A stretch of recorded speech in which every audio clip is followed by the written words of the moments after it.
Following the events of the week before, Percy was starting to learn the ropes of the railway very quickly. Even though he was a shunter, he wasn't a stranger to pulling trains or branch line work. On the Great Western, Percy first started working on a construction of a branch line on his old railway, so he used to pull full trains of equipment and rubble up and down the main line and branch line, and his experience would certainly come in handy, as he would mainly be working on the Farquhar branch line with Thomas and Matthew, the third oldest engine on Sodor. However, on this day that I'm thinking, Percy was getting ready to pull a train out of Lower Tidmouth when he was talking to Gordon about an issue that was rising in Europe, or more precisely, Italy at the time. Oi Gordon, can you explain to me what fascism is? Percy, it's nothing worth learning. Actually, it's something that needs to stop being talked about altogether. But what is it? A lot of people on the Great Western were talking about it spreading all across Europe. Is it a disease? No, Percy, it's not a disease. It's a form of government that turns an ordinary peaceful country into a dictatorship filled with guns, authority, and weapons over extreme nationalism. My goodness, that sounds awful. How would anyone want to be a part of that? I ask myself that question quite often, and I wager other people say the same. I've never known anything about politics or governments, so I just never bothered to ask until now. It's best to stay out of politics, Percy. They're complicated and just an example of how people cannot come together to make a single decision. I don't even have enough time to learn about much anyway. I've got to take this train up to the Enofa quarry. Construction is nearly finished around there. I'm amazed. For a shunter, you seem to have very vast knowledge of pulling goods trains. More so than I can remember Thomas having on his first day. Well, before I came here, I did have to pull a lot of goods trains full of rubble and equipment up the branch line when they were building it, so I'm no stranger to pulling goods trains. At least you lot were kind enough to teach me. Pardon? Nothing. But like I said, I know my signals too. Red for stop, green for go. And what? Surely you must know about backing signals. Every engine knows what they are. Oh, of course I know what they are. I've just never seen them before too many times. But no, I've seen them before. I know what to do. Oh, sorry, I've got a dash. Bye, Percy, and watch out for those signals. They can be pesky. What on earth is a backing signal? Backing signals, James. Really? Oh, what? I can't have a little fun? And besides, what would be a backing signal anyway? The signals all do the same things. Red, green, middle, or down. There wouldn't be any reason to back up, especially on the main line. In case it wasn't obvious, James is obviously trying to pull a joke on Percy. There are no such thing as backing signals. They make about as much sense as going backwards on the motorway. This was just a little thing that James made up along the way as he heard Percy knew a lot about pulling trains on the main line. Percy only said he knew what they were because he didn't want to seem like a novice in front of James, even though he would prove James's point by saying he knew what backing signals were in the first place. Now, signals don't typically malfunction since they are made with extra care, but today, one of them did. Percy stopped at a red signal near Elsbridge when suddenly the lever keeping the signal from moving any further up broke and the signal shot further up. Percy was confused. He'd never seen a signal do this before and thought that it was a normal signal function. Wait, I say, what's this? I don't know. I've never seen a signal do that before. Maybe it's broken? Oh wait, I know what this is. It's a backing signal.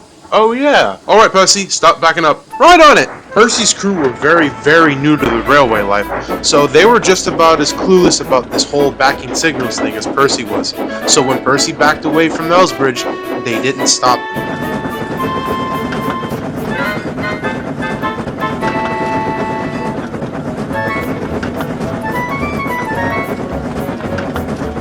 You there, stop! Oh no!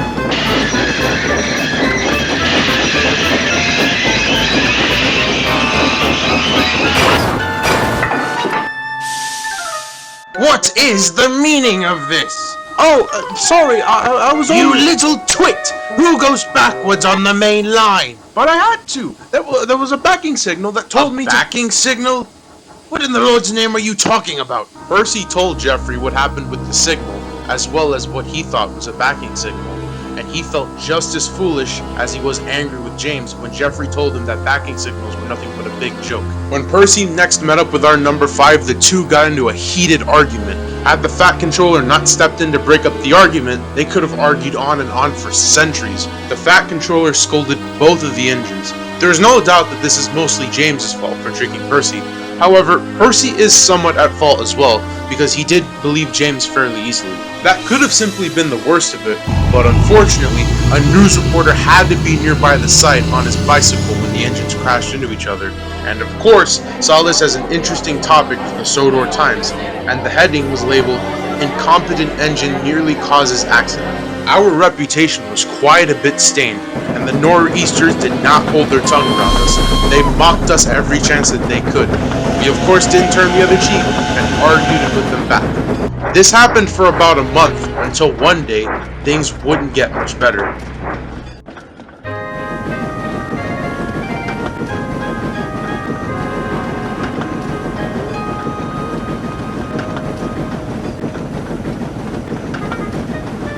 And there we go. The last of the lumber flatbeds are shunted. Are you okay, boy?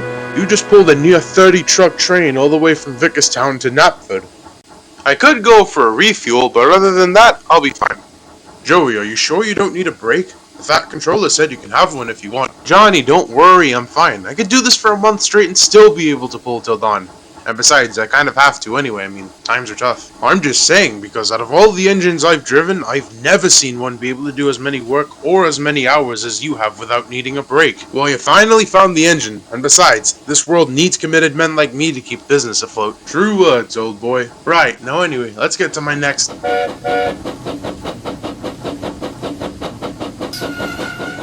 Hello there, Joey. Hey, I think you're a little bit lost, Adam. Why's that?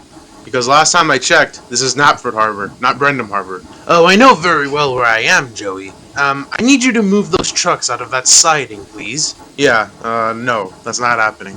Excuse me, I kindly ask that you move... Well, I don't really give a shit what you ask for, because this isn't your harbor and you're not the Fat Controller, so go away. Well, you're not going to be the only ones working this harbor from now on. What do you mean by that? The Thin Controller managed to land a big contract with one of the biggest fishing companies and charters in the UK, and they're docking here at Knapford Harbor tonight. Okay, but why are they docking at Knapford instead of Brendam? That's your harbor, why don't they go there? Because their prime fishing site is closer to your harbor, and they need to get their fish unloaded as quickly as they can.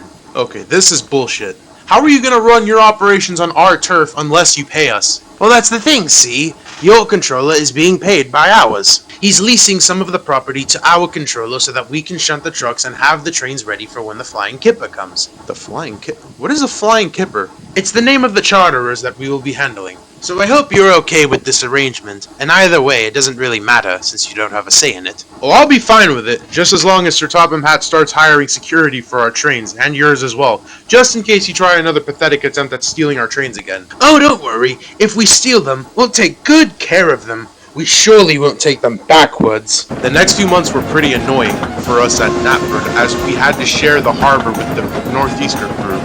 But what is the Flying Kipper, I hear you asking? Well, commercial fishing is a very profitable business in the United Kingdom, since the United Kingdom is known for various different kinds of fish that you probably can't catch in America, such as cod, haddock, bream, salmon, and various other types of fish. In July 1931, the fishing industry wanted to try a new form of transporting their catch to the markets. Ships have always been taking their fish by roads throughout the years, but since the Depression fell, the road maintenance was virtually non-existent, and oftentimes the fish would be battered and thrown all around the trucks when they were being delivered to the markets. In response to this, the fishing industry decided to start transporting their fish through rail. The Flying Kipper was one of these ships, and the nor'easters had received the contract to take their fish, but like Adam had said before, they would have to dock at our harbor, which for the next few months and even into winter would cause quite a few problems with scheduling, since we had to share our harbor with our competition, which, as you can only imagine, caused quite a few problems. Move those coaches, Edward. I cannot. This shed and siding is for the Duchess's coaches, so that they stay out of the elements and the workmen can repair them. I cannot move them from here. Well, you need to put them somewhere else. I was ordered by the Thin Controller to put these trucks for the Flying Kipper here. You'll need to go back and ask him again. He likely gave you the wrong siding, or you misheard. Maybe he did, because if you lot could keep to your schedules, you'd know that you would leave me that siding for the trucks. Maybe, if the Flying Kipper had any sense, they would give us the contract since they have to dock at our harbor in the first place. Oh, so you reckon we're not fit for the job, are we? Well, it's true. If they had given us the contract, it would be much easier for us to schedule our trains, since we wouldn't have to share the harbor with you. Boy, what's going on here? I'm just telling this old-timer that he has to move his precious coaches into another siding since they aren't being used. And I am just telling this young brat to shunt her trucks somewhere else. Brat? Why, you wretched old... Alright, enough! I understand that there has been a mix-up since before you got here, Lily. Those trucks are meant to be put in siding 5, in the north end of the harbor. Oh, what? Who wrote that the trucks would be put in this siding? The Thin Controller is trying to figure that out now. But for now, move those trucks to siding 5. I told you. Shut up! I told you they weren't supposed to go here. This isn't over!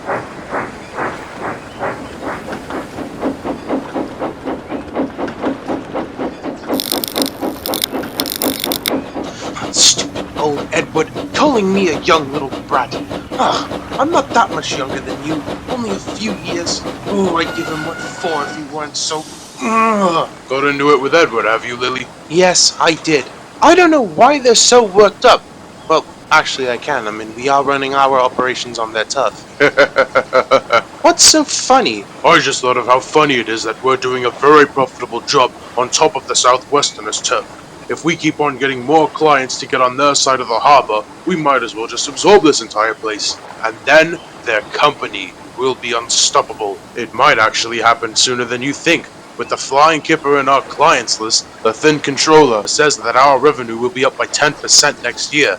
It'll be slow progress, but we can possibly gain more and more clients. Huh, what a dream. Alright, final checks have been completed. The train's ready for departure. Very well, we're on our way. Come on, David, let's beat the morning snow. Gladly. I'd hate to go back home to a frozen water tank. Bye, David. See you when you get back to the sheds.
Hey, what's that light up there? Is that another engine?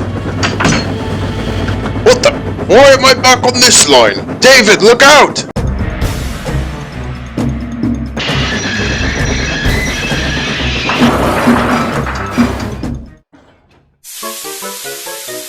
What the hell? What just happened? I don't know. The next thing I know, I'm just in a siding for some reason. I think the points where we switched must have been frozen and diverted us onto the wrong line. Oh great. Now because of this wretched weather, the Thin Controller is gonna blame me for being late. Calm down, boy, it could be worse. Oh god, it's Gordon! So what? He's pulling the Midnight Express as always. Yeah, and the points on the express line are frozen! And they diverted us onto this line. They're gonna divert Gordon too! The Midnight Express is due once every week to Vickerstown. Normally, the express line is completely void of engines at this time because there are no other trains scheduled on the express line at midnight. However, the section of points that put David into the siding were frozen stuck, and Gordon was headed down the same line. Normally, the brake fan lights would normally glow a beaming red, so other trains could see from a substantial distance, but David's train did not have a light that was functioning, so there was no way of warning Gordon. Oh, for the love of God, we need to do something! Gordon's gonna crash into me! I'm thinking, the only way we could do it is if we force the points back. How are we gonna do that? They're frozen and they're meant to hold up locomotives. Oh, I've got it! Garfield, give me your shovel! Sure, what's the plan? We're gonna melt the ice off of the points! David's driver quickly scooped a big shovel full of hot, burning coal. He then carefully jumped out of David's cab and ran over to the points carefully to not spill any of the coal. Alright, now get to melting! Bart, you little bastards, melt that ice off! To the driver's credit, the snow was actually starting to melt from the coal, but not enough.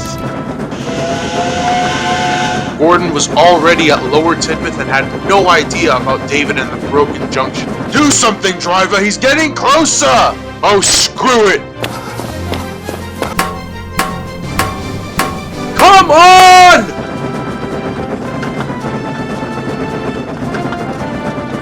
Get off the tracks!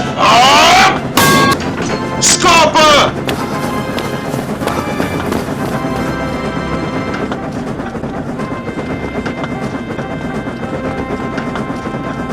Get out of the way, you silly northerner!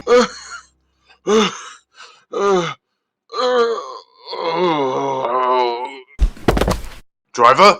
Driver!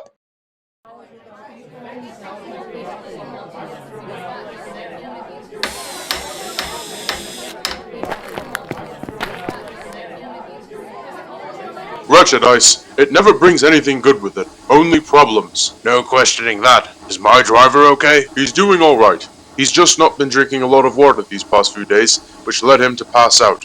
But he'll be fine. Thank goodness. He's retiring next year, and I'd hate for him to miss it. Indeed. But back to the matter at hand. Why didn't Gordon stop? The light on your brake van should have been bright enough for him to see, and if he did see it, he would have surely slowed down. I don't know. We just got very unlucky by the looks of things. But the light should have been visible. Why didn't he see it? That's because the bulb in your tail lamp is completely dead. What? But the final checks said that everything was fine. Well, whoever did the final checks clearly needs a career change. This thing is more burnt out than my wife's cooking. Crikey, my luck is terrible. Actually, you got very, very lucky. If by lucky you mean I almost got into a crash, then yes. No, honestly, had you not been diverted into that frozen siding first, then Gordon wouldn't have realized that the siding was frozen in the first place. So Gordon wouldn't have crashed into the siding had I not gone into it first, and thus we never would have fixed it. Precisely. It's very fortunate that you went into the siding. This likely was the best scenario that could have happened. I don't think Gordon will see it that way. However, Gordon was told about the situation and the circumstances of what happened. It isn't very common, but this was one of the times where the Nor'easters and the Southwesterners all agreed that what happened was neither one of our faults, and was certainly not worth arguing about since no one was in control of the situation. It was all just a really big case of bad or good luck, as the case may be. Indeed, the workman who was in charge of the final checks was quickly fired after it turned out that he was very unorganized, after a string of 3 separate events with improper checks. Another workman took his place and was much more attentive to his job, almost overly so, but I'll get to that in another time, as there was still one more incident that we would have with railway rules after these incidents, but that is best suited for another time.